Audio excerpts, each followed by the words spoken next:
안녕하십니까. 지난 한 주간 잘 보내셨나요?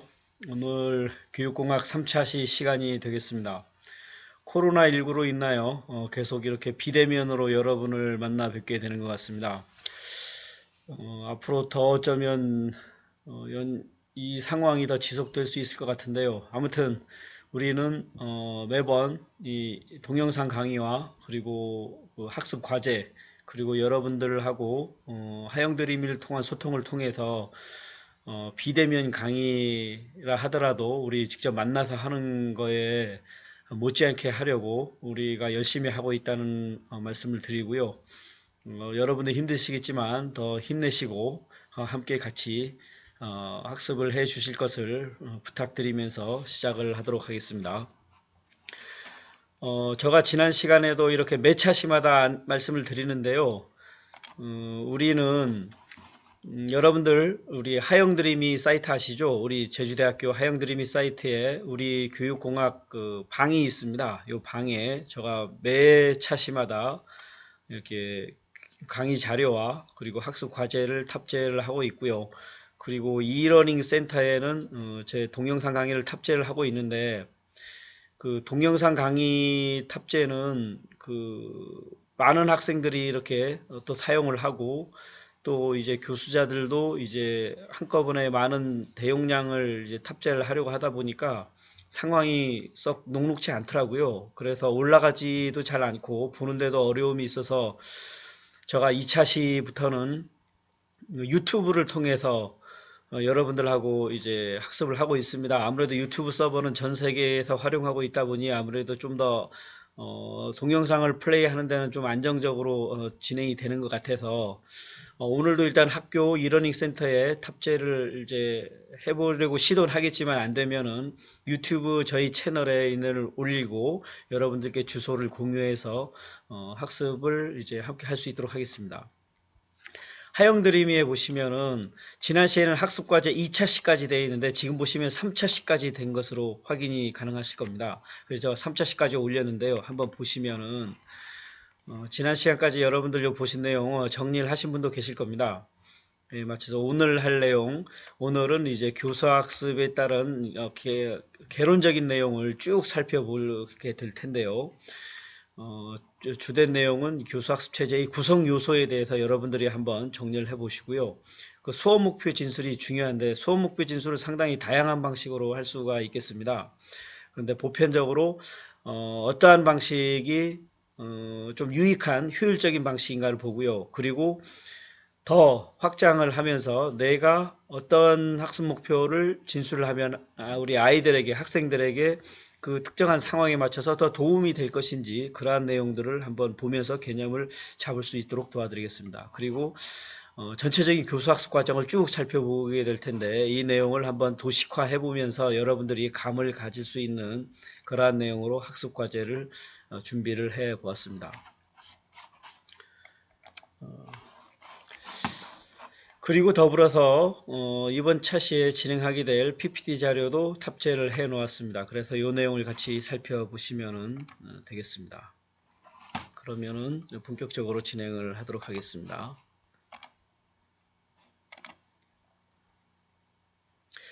오늘 할 내용은요, 교수학습의 어떤 개론적인 내용으로 쭉 과정을 진행을 하면서 이해를 하는 내용인데, 교재는 우리 교재 있죠, 교재 49페이지에서부터 92페이지까지 내용이 되겠습니다. 자, 앞에 사진이 나와 있는데요. 여러분들 이 사진은 방학식을 선언하는 날 같습니까? 아니면 개학을 하는 날 같습니까? 여러분 보시기에 아이들이 상당히 즐거워하고 있죠. 이게 과연 방학식 사진인가 아니면 개학식 사진인가? 말씀 안 드려도 감을 잡았을 거라 생각이 드는데요. 방학을 선언하는 날이겠죠. 아이들이 상당히 해방감에 환호성을 지르고 있는데요.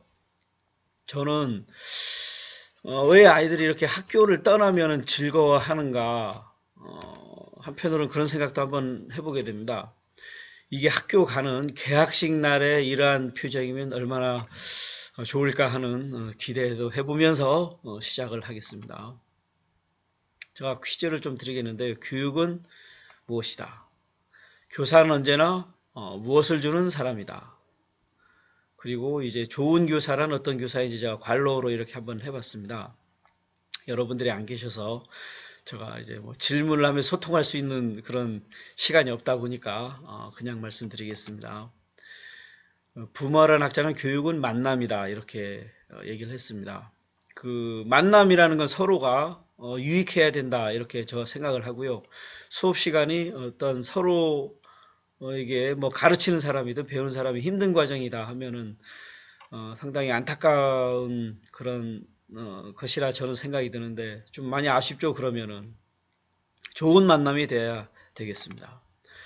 교사는 언제나 좋은 자극을 주는 사람이다 라고 또 소크라테스는 얘기했고요. 가장 좋은 교사란 아이들과 함께 웃는 교사이고 좋지 못한 교사는 아이들을 우습게 보는 교사이다 이런 얘기들이 있습니다. 자, 지난 학습을 먼저 살펴보겠습니다. 우리 지난 시간 2차 시에는 교육의 개념을 우리가 살펴봤는데 우리 교육이란 무엇인가 얘기했었죠. 혹시 기억이 나시나요? 무엇이었죠? 예, 알고 계시군요. 인간 행동의 계획적인 변화였습니다. 그래서 우리가 교육을 받고 있는 것이 궁극적으로 초중고 대학교를 졸업하고 우리 사회의 어떤 구성원으로서 자기가 가진 역량을 발휘하면서 행복하게 살 수 있도록 그러한 역량을 배양하는 과정인 것이죠. 습득을 하고 그런 성장 과정인데 교육을 통해서 그렇게 성장이 되었다 하면은 의미 있는 과정이라고 이제 볼 수 있고요. 우리는 그런 것을 지향을 해 나가는 것이죠. 이거를 적게 보면 한 수업 시간을 예를 들 수 있을 것 같아요. 우리 수업 시간에 지난 시간에 수셈을 못했는데 이번에 교육 목표에서 뭐 자연수 두 자릿수 자연수에서 뭐 덧셈식 혹은 뺄셈식을 제시하고 해결할 수 있다라고 목표가 있었을 때 1시간이 지나고 봤더니 그게 가능했다. 그러면은 교육이 된 것이죠. 그리고 어떤 마음적으로 뭐 어떤 봉사라든지 배려의 마음이 없었는데 교육을 통해서 내가 많은 사람에게 보탬이 되는 그러한 삶을 살아야겠다. 뭐 그러한 뭐 프로그램이 있었을 때 프로그램 후에 그런 마음의 변화가 있었다면 또 그것도 교육이라고 될 수 있어요. 저의 개인적인 생각으로 제가 예전에 학창 시절에 어떤 특정한 과목에 좀 약했었거든요. 그래서 그 과목은 이미 그 내용을 배우기 전에 제가 그걸 모르는 거예요. 그리고 그 수업 시간도 너무 힘들어요. 왜요? 지난 시간에 알아야 될 것을 몰랐기 때문에. 그래서 그 수업 시간에 배울 것도 몰라요. 그리고 앞으로도 그 과목을 또 모를 거예요. 이런 적이 있었거든요. 얼마나 속상한 얘기입니까? 그 얘기는 교육이 안 이루어지고 있다는 뜻이잖아요. 그럼 그런 상황이 여러분들도 경험이 있을 거예요. 매 시간마다 수업 배운 내용을 착착착 이해하면서 지나갔습니까? 그렇지 못했겠죠. 사람이기 때문에.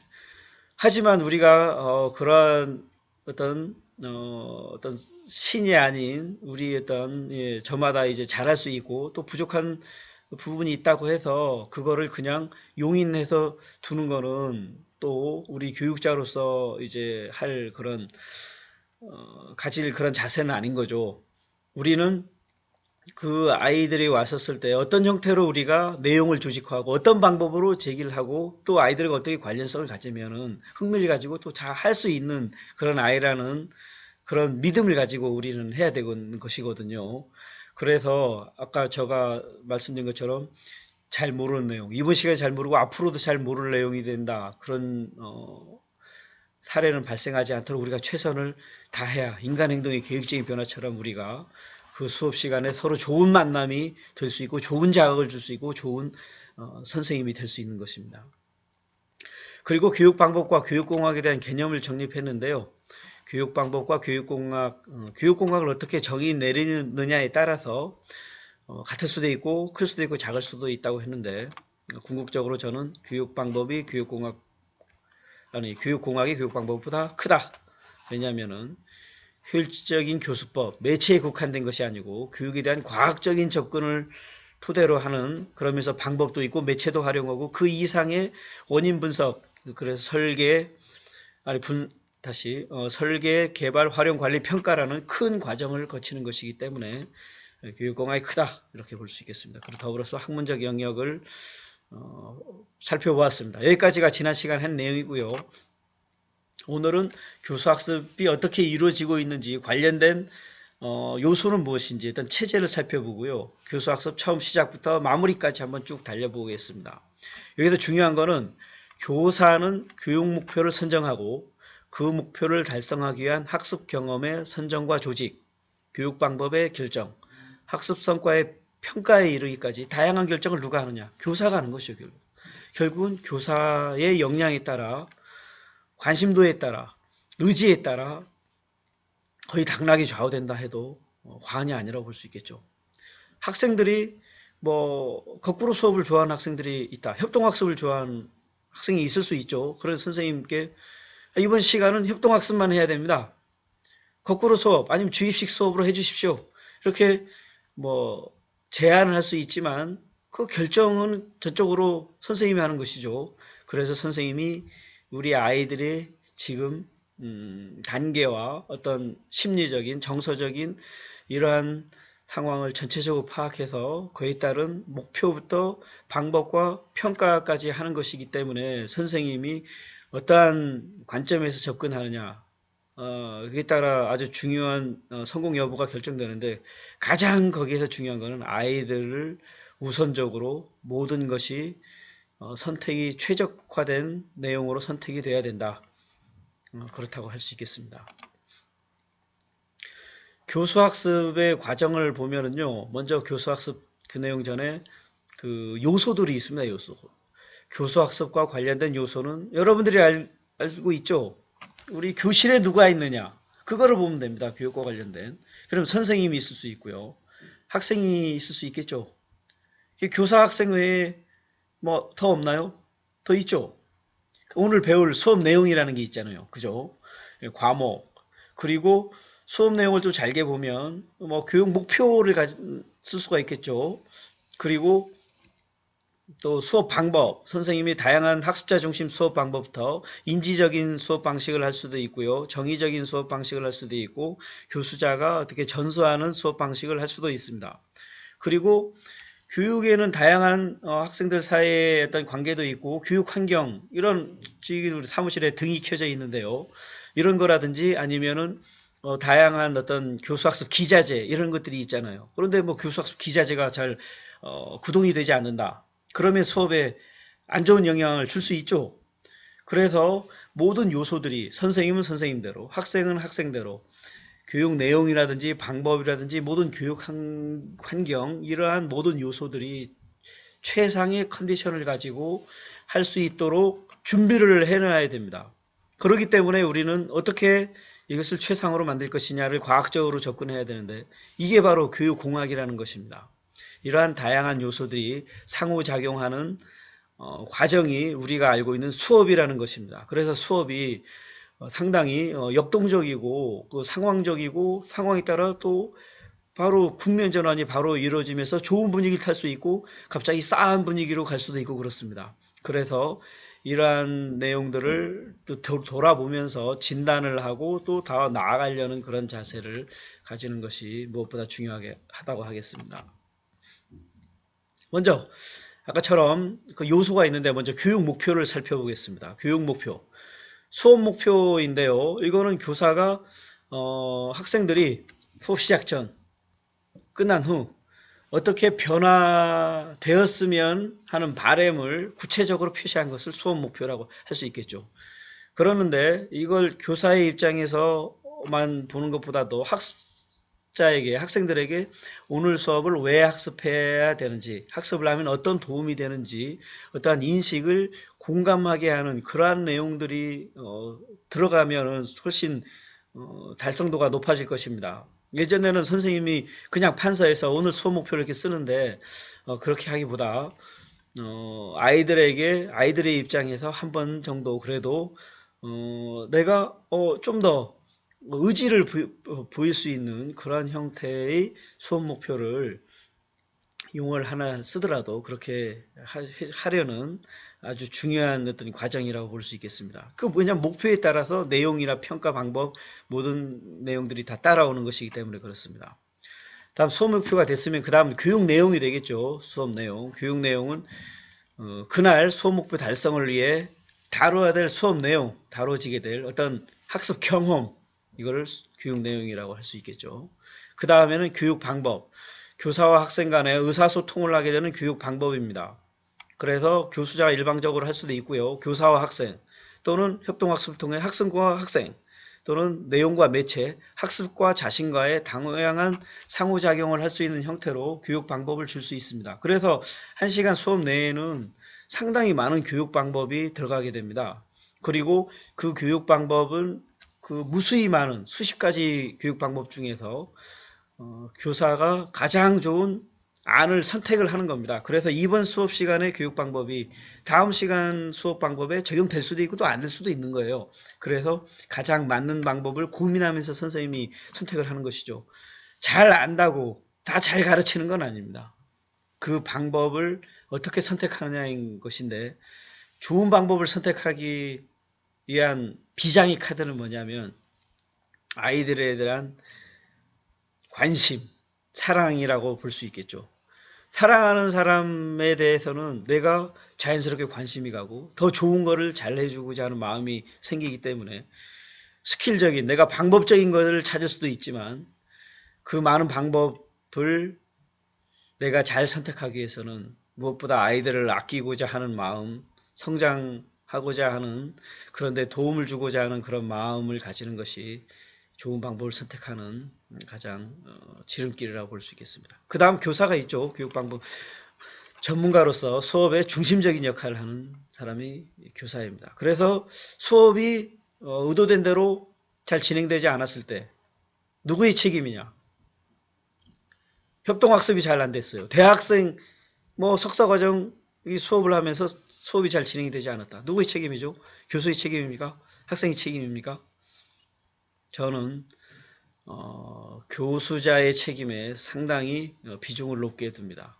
왜냐하면 결국은 교수자가 선택한 것이 현대로 진행이 되기 때문에 그렇습니다.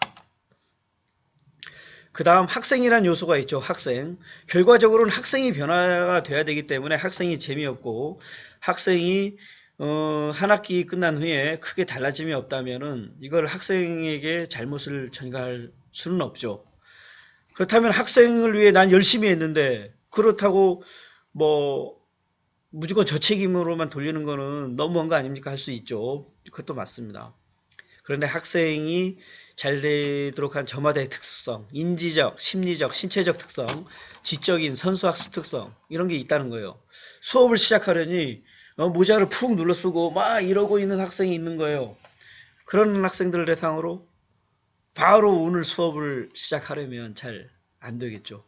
그런 경우에는 모자를 이제 벗을 수 있는 무언가 그런 화제를 던지고 관심을 보이고 아이하고 비슷한 얘기를 하면서 적어도 내 얘기가 그래도 단순하게는 수다를 같이 나누는 정도여도 재미있는 그런 얘기를 하면 할 수는 있겠죠. 그런 정도면서 일단은 아까처럼 자세가 내 얘기를 들을 수 있는 그런 자세로 아이가 달라질 수 있도록 하기 위해서는 선생님이 노력을 해야 되는 거예요. 그런데 무조건적으로 수업만 진행을 하면 당연히 안 되겠죠. 그래서 아이의 지금 상황이 어떤지를 보고 지난 시간에 배우면서 오늘 바로 수업 나가도 괜찮은지 상당히 수업을 받기 전에 여기까지 함께 하기에 많은 시간을 들여야 될 것인지는 보면 알 수 있는 것이죠. 그래서 그 학생이 맞춰서 그러한 과정을 거친다면 한 학기 동안에 충분히 100%는 아니더라도 아이에게 수업은 그래도 듣다 보면 나는 할 수 있다는 자존감을 주는 것만 하더라도 그래도 교육은 이루어졌다 이렇게 볼 수 있습니다. 그 외에 환경이란 요소가 있죠. 다양한 환경들이 서로가 작동하는데 이 환경이 좋은 환경일 수 있고 분위기 안 좋은 환경일 수 있고 아주 열악한 환경일 수 있는 거예요. 그래서 이 환경을 우리가 상당히 중요시하게 생각을 해야 함에도 불구하고 좀 간과하는 경우가 있어서 이 환경적인 부분에도 아주 신경을 많이 써야 될 수 있습니다. 다음 이런 요소가 있는데 그 다음에는 이런 요소들이 그 시대적으로 활동을 하는 그리고 기능을 하는 것이 많이 달라지거든요. 과거의 산업혁명 시절에 아니면 이제 주입식 교수자 중심적인 학습이 있었잖아요. 공급자 중심. 물건을 만들면 뭐 그냥 다 팔리는 거예요. 그러니까 뭐 소비자들이 민원을 제기하면 넌 사지 말고 다른 사람한테 판다. 왜냐하면은 물건 없어서 못 팔기 때문에. 그런 사회도 있지만 지금 다품종 소량 생산, 학습자 중심, 소비자 중심 사회인 것이죠. 그러다 보니까 전체적인 분위기가 바뀐 거예요. 이렇게 패러다임이 바뀐 것이죠. 이 패러다임이 바뀌면 그 패러다임 바뀐 거에 따라 사람들은 생각을 하고 문화 현상을 보는 것이죠. 이런 변화된 패러다임에 맞춰서 교육도 봐야만이 교육이 성공적으로 갈 수가 있겠습니다. 그래서 지금 학습은 학습자 중심적인 패러다임이고요. 무조건적으로 다양화된 그리고 직접적으로 체험하면서 지식을 전수하는 것이 아니고 아이들이 구성하는 사회로 갔다는 패러다임을 우리는 정확하게 인식을 하고 그에 맞는 교육 목표부터 교육 환경, 교육 방법, 평가 모든 것을 정리를 해 나가야 되는 시기에 있는 것입니다. 먼저 이런 과거의 전통적 패러다임 보시면은 이 화살표 보면 알 수 있겠죠. 교사가 지식이나 경험을 먼저 다 받은 후에 잘 정선된 언어로 학생들에게 전달을 해주는 것인데 그야말로 전달해주는 패러다임인데 우리는 전달하면 들은 것은 20% 미만 기억이 남거든요. 그런데 엄청 집중을 하면 많이 기억이 남을 수는 있겠죠. 그런데 우리 선생님이 얘기하면 아이들이 상당히 집중하는 그런 사회는 아닌 겁니다. 그래서 이러한 형식으로 되면은 수업이 힘들어지고 아이들도 힘들어지고 효과도 별로 없습니다. 하지만 아이들이 엄청 집중하고자 하는 그런 학생들로 구성이 되는 경우가 있을 수 있죠.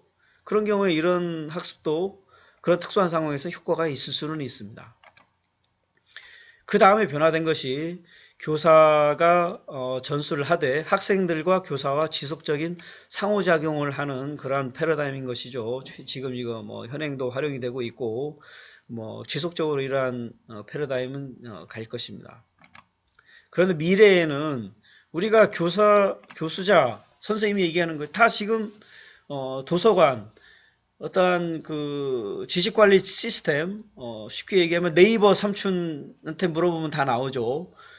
그런 상황 속에서 우리는 결국은 이건 어떻게 활용하고 자기 걸로 조직화하면서 어떤 크리에이터가 돼야 되느냐라는 분위기로 학습 패턴이 변화가 되고 있죠. 그래서 선생님이 조력자가 돼야 되는 상황이 된 거예요. 선생님보다 더 좋은 제가 교육공학 지금 수업을 하고 있지만 이 내용들이 이미 다 자료로 이미 다 나와 있는 것들이에요. 그럼 우리는 무엇을 하느냐? 그러한 내용들을 우리는 어떻게 잘 활용을 하면서 우리가 현 상황에서 과학적인 접근이라고 하기 때문에 이걸 활용하면서 정말로 교육공학을 실천하는 그러한 단계에서 우리가 느낄 수 있는 그러한 형태의 수업으로 가는 것이죠. 그래서 지금 미래의 공학적인 패러다임은 교사 유일의 채널이었던 방식을 탈피해서 학생들이 필요한 지식과 경험을 접속할 수 있는 지식 베이스의 다양한 채널을 통해서 접하면서 교사와 학생, 학생과 학생, 지식 베이스와 서로 간에 소통을 하면서 어떤 의미 있는 성장을 이루는 그러한 패러다임으로 교수학습이 바뀌었다 이렇게 볼 수 있겠습니다. 그런 바뀐 상황에 맞춰서 우리도 교수자의 역할을 수행을 해야 될 것입니다. 그럼 본격적으로 교수학습 과정을 쭉 달려보겠습니다. 먼저 수업은 수업 목표, 교수자가 수업 목표 설정을 하겠죠. 그러면 이 수업 목표가 과연 가능한 것인지 교수자는 학생의 입장에서 진단을 해야 되는 거예요. 의사 선생님처럼. 그래서 진단을 해봤더니 오늘 수업 방식이 효과가 있겠다 하면 가는 것이고요. 이게 좀 어렵겠다 하면은 이게 수정이 이루어져야 되겠죠. 그리고 이제 진단이 이루어졌다면 오늘의 수업 내용을 선정을 조직을 해야 됩니다.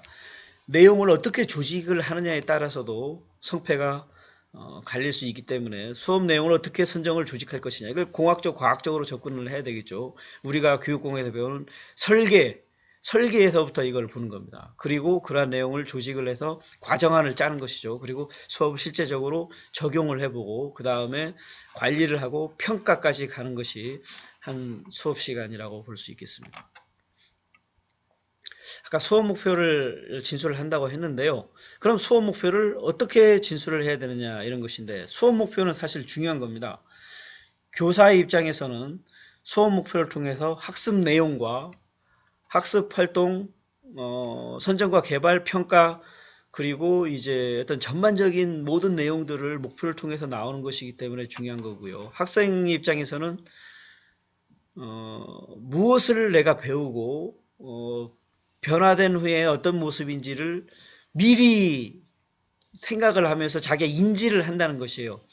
무엇인가를 인지하면서 간다는 것은 수업 중에 내비게이션으로서 자기를 셀프 컨트롤 할 수도 있는 부분이기 때문에 선생님이 수업 목표를 자꾸 얘기하면서 학생들에게 그걸 주지시켜 주면 아이들은 그거를 인식을 할 수 있다는 것이죠. 그리고 학부모나 동료 교사 장학사에게는 아이들에게 어떠한 성과로 나타나고 어떻게 달라질 것인지에 대한 정보를 제공해 주기 때문에 수업 목표는 중요한 것입니다. 그러면은 수업 목표를 잘 진술을 해야 되겠는데요. 어려운 내용이죠. 잘 진술한다. 어떻게 해야 잘 진술하는 것인가? 뭐 이렇게 그러면 좋은 수업 목표에 어떤 특성이 있다는 거예요. 특성. 먼저 구체성.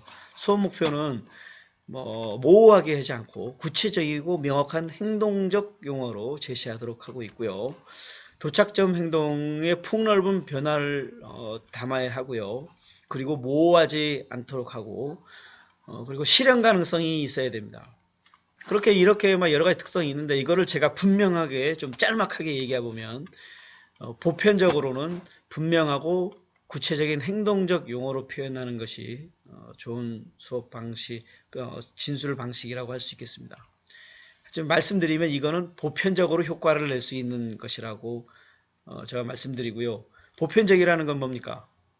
특수한 경우라든지 또 아닐 수도 있다라는 뜻입니다.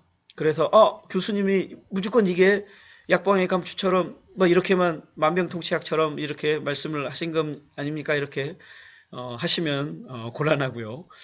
이거는 100이라면 과반수 이상 한 6, 70은 이렇게 진술하면 효과가 있다는 뜻입니다. 그리고 특수한 상황을 어떻게 하느냐? 그건 또 제가 말씀드리겠습니다. 자, 수업 목표는 아까 구체적이고 명확한 행동적 용어로 표현하는 게 좋다고 했는데요. 수업 목표를 우리 여러분들 수업 목표 다 보셔봤죠? 일선 학생 초중학교 시절에 오늘 뭐 이해한다, 안다, 학습한다, 깨닫는다, 막 이러한 수업 목표 진술을 아마 보셨을 텐데 좋은 목표는 아니라는 것입니다. 왜냐하면 모호하기 때문에 그런 거예요. 암시 약간 분명하고 구체적이어야 되는데 깨닫는다, 이해한다. 이해했어요? 학생들은 이해했다고 했는데 막상 문제를 내보면 많이 틀리더라고요. 그건 이해를 잘 못한 것이잖아요. 그래서 아이들이 이해를 한다는 거, 전 요만큼 이해했는데, 전 이만큼 이해했는데요. 차이가 있어요. 그래서 이러한 거는 좀 적절하지는 않다는 겁니다. 그래서 명시적인 동사로 정의한다, 기술한다 이러한 형태로 이제 하기를 추천을 하는 거죠. 추천을. 타일러라는 학자는 그래서 명확한 수업 목표, 좋은 수업 목표의 예로 내용 플러스 행동 이렇게 진술하라고 했습니다. 명시적 동사를 사용하되 내용 플러스 행동. 그 메이거 학자는 좀 더 빡빡하게 해서 수업 목표는 도착점 행동, 조건, 수락 기준 이렇게 진술을 해야 한다고 했습니다. 그래서 예를 들어 보면 단문으로 된 몇 개의 평서문을 주면 주어와 수어를 모두 구별할 수 있다. 이게 메이거식 수업 목표이죠. 이게 분명하게 나오긴 돼 있죠. 보면 조건이 뭐예요? 단문으로 된 몇 개의 평서문을 주면 이게 조건이죠. if 아이들에게 이러한 상황 환경을 주면 아이들이 주어와 수어를 모두 구별할 수 있다. 주어와 수어를 모두 구별하는 것이 수락 기준이고 최종 도착점 행동이 되는 것이죠. 이런 목표가 있을 수 있는 거예요. 2차 방정식 10개가 주어지면 8문제 이상을 풀 수 있다. 이거 메이거식 수업 목표인데 2차 방정식 10개가 주어지면 조건 8개 이상 수락 기준 풀 수 있다. 도착점 행동이죠. 그래서 선생님이 없어도 해결할 수 있으니까 교육이 이루어진 것이라 볼 수 있죠. 이러한 형태로 명확하게 수업 목표를 진술해 주면은 바로 당장의 거시적인 효과는 나타날 수 있을 것입니다. 자, 수업 목표 진술로 별로 좀 적절하지 않은 수업 목표라고 이제 얘기하는 것. 이것도 역시 일반적인 것입니다.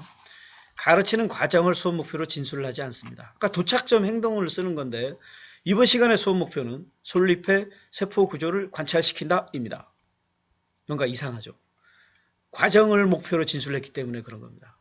또 활동이든 이번에 수업 목표는 미술품의 다양한 주제를 발표한다입니다.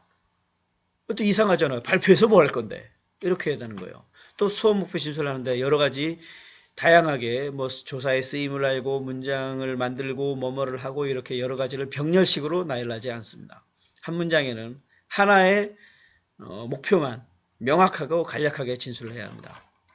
또 내용 없이 행동 없이 내용만으로 진술하지 않습니다. 오늘의 수업 목표는 2차 함수의 성질을 배워보는 것입니다. 뭔가 이상하죠? 행동 없이 2차 함수의 성질입니다. 오늘은 이렇게만 해버리면 어쨌든 분명한 학습자가 내가 무엇을 해야 할 것인지 행동이 나와야 됩니다. 내용 플러스 행동이. 자, 이거는 에듀넷에 나와 있는 수업 목표인데 제 보기에는 이렇게 수업 목표가 나온다는 거예요. 그런데 제가 보기에 썩 좋아 보이진 않습니다. 볼게요. 자, 수업 목표. 잘못된 통신 언어로 인해 우리말의 왜곡이 심화되어 가는 현상을 찾아보게 하고 이를 통해 아름다운 우리말의 소중함을 깨닫게 한다. 이런 수업 목표가 있는데 여러분 어떻습니까? 뭔가 좀 이상하죠? 너무 길고 소중함을 깨닫게 한다. 뭐 어느 만큼 깨달아야 되는 겁니까? 그래서 요거를 타일러식으로 표현해 보면 주어식 그래서 잘못된 통신 언어를 찾아 3가지 이상 뭐 적절한 표현으로 고쳤을 수 있다. 뭐 이렇게 쓰면 뭐 타일러나 메이거식으로 해서 또 아이들이 보기에도 이렇게 쓰면 내가 통신 언어를 잘 활용할 수 있는 역량이 배양되겠구나 이런 생각을 가질 수 있겠죠. 한 번 더 해볼게요. 이것도 역시 이상한 수업 목표인데요. 식물의 성장도 아니고 오타가 났네요. 여기 목표에 성정에 영향을 주는 요인을 알고 잘 자라게 할 수 있다. 어떻습니까? 수업 목표, 이런 수업 목표 들으면 뭔가 분명해집니까? 식물의 성정에 영향을 주는 요인을 알고 잘 자라게 할 수 있다. 이게 뭐 뭡니까 이거? 잘 자라는 건 식물인데 학생이 수업을 받는 것이고 이게 뭔가 대상이 분명하지 않고요. 그리고 애매하다는 거예요. 중간 과정이고 그래서 식물의 성장 요소 중에서 도움을 주는 요소와 해가 되는 요소를 구별하여 제시할 수 있다. 뭐 이렇게 정리하면 뭐 좋은 수업 목표로 할 수 있겠습니다.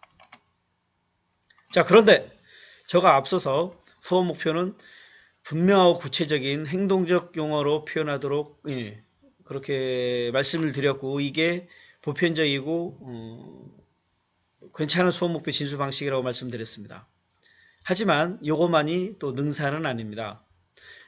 모든 수업 방법도 뭐 학습자 중심 수업 방법, 뭐 거꾸로 수업이다. 이걸 배웠더니 이것만이 정말 좋은 수업인 것 같아요. 뭐 이렇게 생각할 수 있죠. 하지만 그거는 그 상황에서 맞는 것입니다. 그게 100% 완벽한 수업이라고 볼 수는 없죠. 왜냐하면 상황은 계속 바뀌는 것이기 때문에. 그래서 수업 목표 진술도 아까 말씀드린 것처럼 그거는 일반적인 것이고요. 아까처럼 너무 구체적으로 표현하면 그 구체적으로 표현한 것만 보기 때문에 학생들의 자유로운 사고활동이나 토론을 방해합니다. 고등정신의 구체적이고 행동적 용어로 진술하기 또 어렵고요. 너무 구체화시키면 결과적으로 평가만을 위한 수업을 만들게 되고 창의력을 줄어들게 만듭니다. 그리고 단순한 행동을 나열하는 방식으로 수업을 좀 낮은 수준으로 만들 수 있고요. 또 인문학 영역인 경우에 행동 동사 사용이 쉽지 않은 한계가 있을 수 있습니다. 그래서 그렇다면 교수님 뭐 어쩌자는 겁니까? 이렇게 할 수 있겠죠. 그래서 그거는 교수자가 맞게 상황에 맞게 아이들의 특성에 맞게 아이들이 지금 기본적인 건 모른 다음에 행동적인 용어로 분명히 줘야 됩니다. 그래서 기초적인 단계에서는 그 수준이고 그 이상이 돼서 인지적인 단계로 갔었을 때는 조금 더 인지적인 수업 목표로 그리고 아이들의 역량이 많이 배양되고 대단하다 싶으면 내용적으로만 주고요. 아주 모호한 수업 목표를 줄 수도 있습니다. 그래야 아이들이 창의력을 발휘하기 때문에 그래서 그 상황에 맞게 해야 된다는 것을 말씀드립니다. 자, 수업 목표가 진술냈으면 이제 출발점 행동을 봐야 되겠죠. 그래서 수업 목표가 잘 달성이 될 것인지 아이들이 발달 정도, 선수학습 정도, 선수학습 수준, 그리고 아이들이 흥미와 적성, 학습사 이런 데 관심을 가지고 있는지를 보면서 역으로 이거를 확인해 보아야 합니다. 아이들이 가장 흥미를 가지고 있는 것은 무엇인지. 그래서 아이들과 얘기를 많이 해야 된다는 게 여기서 나오는 겁니다. 아이들이 꿈이 유튜버가 되고 싶다. 아니면 연예인이 되고 싶다. 아니면은 그 지금 현장에서 아이들이 관심이 가는 부분이 있고, 또 부모님이 좋은 직업이라고 보는 입장에서 자꾸 그런 관점에서 공부를 하라고 하면 흥미와 학습사 적성에 따른 괴리감이 발생하는 것이죠. 그런 상황에서 교사가 만약 그런다면 수업이 상당히 힘들어지죠. 선생님도 힘들고 아이들도 힘들고. 그렇기 때문에 보다 중요한 건 아이들이라는 걸 생각을 하셔서 행동을 이거 될 것인지 여부를 확인해야 되고요. 출발점 행동의 어떤 진단은 여러 가지 검사지를 통해서 할 수 있고요. 아이들과 면담 체크리스트를 통하거나 기록물 또는 그 질문을 통해서 발문을 통해서 아이들의 간단한 질문 이번엔 덧셈 뺄셈을 하려는데 아이들이 숫자는 제대로 확인하고 있는지 질문을 통해서 확인할 수 있겠죠. 그리고 뺄셈을 하려면 수의 대소를 알아야 되죠. 큰 수에서 작은 수를 빼야 되기 때문에. 그래서 수의 어떤 큰 수, 작은 수의 개념을 알고 있는지 이러한 걸 모르면 지금 오늘 수업은 내가 목표를 지금 너무 앞서서 나가고 있구나 이런 걸 확인을 하셔야 되겠죠. 다음에 출발점 행동을 이제 분석을 했으면 오늘 수업 내용을 선정을 조직을 해야 되겠죠. 그래서 아이들에게 어떠한 형태로 이게 학습 내용이 선정이 조직이 되는 것이 효율적일 것이냐. 쉬운 것부터 어려운 것으로 넓은 곳에서 좁은 곳으로 가는 것이 보편적인 선정 조직의 방법입니다. 어려운 걸 얘기해버리면 당연히 모르겠죠. 쉬운 것부터 하나씩 가다 보면 어려운 것도 나중에 알 수가 있는 것이고요. 큰 틀에서 바라보면은 이제 애들이 크게 좀 단순화되기 때문에 이해되면서 서서히 깊숙한 데로 가면서 고차원적인 내용을 아이들이 학습을 할 수 있는데 이걸 역으로 선정 조직을 해버리면 수업이 안 되겠죠.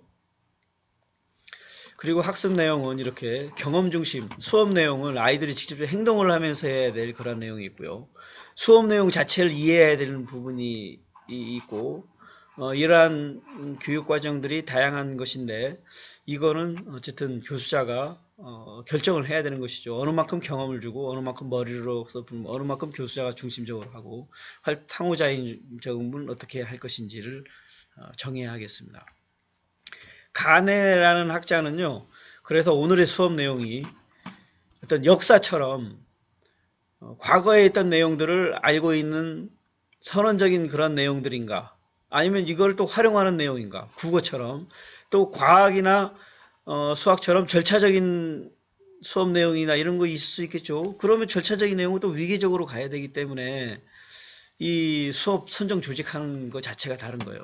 그리고 오늘은 아이들이 인과관계라는 인지 전략을 다루는 수업 내용이냐, 귀납식으로 하는 거냐, 연역식으로 하는 것이냐, 아니면은 어떤 다양한 단어들을 제시해서 유사성이나 어떤 차이점, 그루핑을 하는 그런 수업인지, 그러면서 아이들의 인지 전략을 높여 나가는 것 수업인지를 알아야 돼요. 오늘 태도를 요하는 수업인지 내용에 따라서 학습 내용 선정 조직이 달려야 되겠죠. 라이겔로스라는 학자는요, 막 여러 가지 펼쳐져 있는데 그렇게 따로 놀아버리면 아이들 헷갈리니까 개념적인 것을 묶어서 절차적인 건 절차적인 것대로, 원리적인 건 원리적인 것대로 묶어주면은 아이들이 이해가 더 잘 된다는 그런 형태로 조직을 해야 된다. 그렇게 얘기를 했습니다. 그리고 학습 내용을 계열화해서 어떤 나선형으로 우리가 초등학교 때도 국어, 중학교 때 국어, 고등학교 때도 국어를 배우는데 똑같은 내용은 아니죠. 이게 공통적으로 폭과 깊이를 확장하는 형태로 계열화하면은 훨씬 효과가 있다. 그런 내용으로 주장한 브루나라는 학자가 있고요. 그리고 이제 어떤 환경이라든지 내적 조건, 외적 조건을 통해서 이러한 내용들을 또 수업 내용에 조직을 반영을 해서 어떤 위계적으로, 단계적으로 수업을 했을 때 선정 내용을 조직했을 때 수업 목표가 달성될 수 있다라고 강조를 한 학자들도 있습니다. 대표적인 게 이제 행동주의의 간해인 경우에서는 이렇게 위계적으로 밑에서부터 이거 수를 알고 대소를 알고 그러면서 덧셈 뺄셈을 알고 곱셈 나눗셈을 알고 그 다음 이렇게 갈 수 있다. 이렇게 얘기를 한 것이죠. 뭐 내용도 일리가 있는 얘기죠. 모두 이렇게 다 되는 것은 아니지만요. 또 라이겔루스는 이제 조금 인지적인 개념을 통해서 것처럼 구성 요소들 간의 관계 종류를 구분을 해서 하는 형태로 조직을 한다든지 절차적으로 원리적으로 조직을 한다든지 이런 형태로 하도록 하고 있습니다. 그래서 어떤 수업 내용들을 이렇게 주제별로 한 주제 끝나고 다른 주제로 가도록 주제별 계열화할 수도 있고요. 또 이제 병렬적으로 그러면서 이렇게 조직을 할 수도 있겠습니다. 어쨌든 수업 내용 조직은 교사가 아이들을 입장에서 최적의 상황으로 조직을 하는 것이 중요한 것이고, 이런 거는 교수들 간 장학 활동을 통해서 동료 교수들 간 얘기를 통하면서 더 좋은 방식을 여러분들은 찾을 수 있을 거라고 생각이 듭니다. 자, 수업 내용을 조직을 했으면 이제 실제 수업을 해야겠죠. 전개를 해야겠죠. 수업에 있어서는 교수 학습 과정에서는 교수자의 어떤 핵심적인 교수 활동이 있고요. 이 핵심적인 건 반드시 해야 된다는 것이죠. 수업 시간에. 이를 잘 달성하기 위해서 촉진할 수 있는 전략이 있는 거예요. 먼저 수업을 명확하게 하도록 명료성 있게 진행을 하면 수업 목표 달성이 잘 되겠죠. 수업 명료성을 어떻게 유지할 것이냐. 촉진적 교수 활동이 있죠. 학생의 의견을 적극 활용한다. 그러면서 발문을 잘 활용하면서 아이들이 뭐 이해했구나. 잘 이해 안 됐네. 이거를 정확히 확인하는 것이죠. 수업의 다양성, 그리고 수업에 전념하도록, 그리고 학생이 적극적인 참여를 할 수 있도록 교수가 해야 되는데, 그러기 위해서는 그에 맞춰서 다양한 요약 정리라든지 경험을 줄 수 있도록 하는 그런 내용들이 필요하겠습니다. 단계별로 보면은요, 도입, 전개, 정리 단계가 있을 수 있겠죠. 먼저 학습 동기 유발 활동. 수업 시간 전에 수업 동기를 유발하는 게 아주 중요합니다. 우리가 바로 수업에 들어가면 아이들도 힘들어하고 왜 배워야 되는지, 운동선수도 워밍업이 필요한 것이죠. 그래서 수업 동기, 수업 목표 제시, 선수 학습 활동에 상당한 시간을 5분에서 10분 정도 가까이, 최소한 5분 정도는 투여를 해서 아이들이 기본적으로 그러한 자세를 가질 수 있도록 할 필요가 있습니다. 그래서 저도 매 시간마다 이러한 활동을 가지는 겁니다. 그리고 전개 단계에서는 과제 제시, 과제 안내, 행동을 할 수 있도록, 그리고 다양한 피드백을 통하면서 아이들이 명료성을 가질 수 있도록 하고요. 정리에 있어서는 내용을 요약 정리를 하고 아이들로부터 요약 정리하도록 하는 거죠. 그래서 머릿속에 기억이 딱 파지가 될 수 있도록, 그러면서 차시 학습 과제까지 갈 수 있는 이러한 활동들이 필요합니다. 앞서서 얘기한 걸 제가 표로 다시 한번 이렇게 정리를 해봤습니다. 수업을 시작할 때는 먼저 동기화 부분이 아이들의 입장에서 주의죠, 주의. 주의를 가질 수 있도록 해야 되는 거예요, 주의. 수업 목표를 제시하면서 동기화를 할 수 있도록. 이거는 뒤에서 좀 더 자세히 말씀드리겠습니다. 그리고 지각을 할 수 있는 어떤 다양한 수업 자료를 제시를 해놔야 되겠죠. 그리고 요 부분은 장기 기억의 저장이라는 거는 아이들이 개념을 이해를 해서, 우리가 수업하다 보면 적당히 이해되다 본 것들은 나중에 수업 끝나면 다 잊어버립니다. 명확하게 머릿속에 탁 잡히지 않는 것은 다 날아가게 돼 있다. 기본적으로 그렇게 생각을 하셔야 돼요. 그래서 머릿속에 탁 가질 수 있는 그러한 과제를 주든 경험을 주든 그런 형태를 하고, 마지막에 그걸 확인을 하고 피드백을 하면서 평가를 하는 그런 과정을 가질 필요가 있겠습니다. 동기유발이 중요하다, 동기유발이 중요하다 이렇게 말씀을 드렸는데요. 켈러라는 학자는 그래서 별도의 동기유발에 따른 여러 가지 방법을 제시를 했습니다. 주의 집중 전략, 관련성 증진 전략, 자신감 증진 전략, 만족감 증진 전략인데요. 주의 집중. 수업 시간에 아이가 주의 집중을 하지 않는 거예요. 어떻게 주의 집중을 할 것인가? 어떤 청소년 지도하시는 분께서 저희 석사과정 수업에서 봉사활동 300명 중학생 대상으로 체육관에서 수업을 해야 하는데, 저 너무 힘들어요, 교수님. 어떻게 아이들을 수업을 봉사활동 자원봉사 교육을 잘 할 수 있을까요? 이렇게 문의가 왔는데, 어떻게 하면 되겠습니까? 포기하라고 할 수도 없고. 일단 저는 우리가 교육공학에 배운 것처럼 잘 조직화하면 가능성은 있다. 이렇게 일단 긍정적으로 가능성을 열어둔 그런 상황에서 말씀을 드렸고요. 우선 주의를 집중시켜야 되겠죠. 만약 체육관이고 300명이다. 그러면은 뭐 무대가 있을 수 있겠죠. 저 같으면은 순간 불을 다 껐다가 그리고 무대에 있는 저만 딱 불을 켜고 그러면 한번 돌아보지 않겠습니까?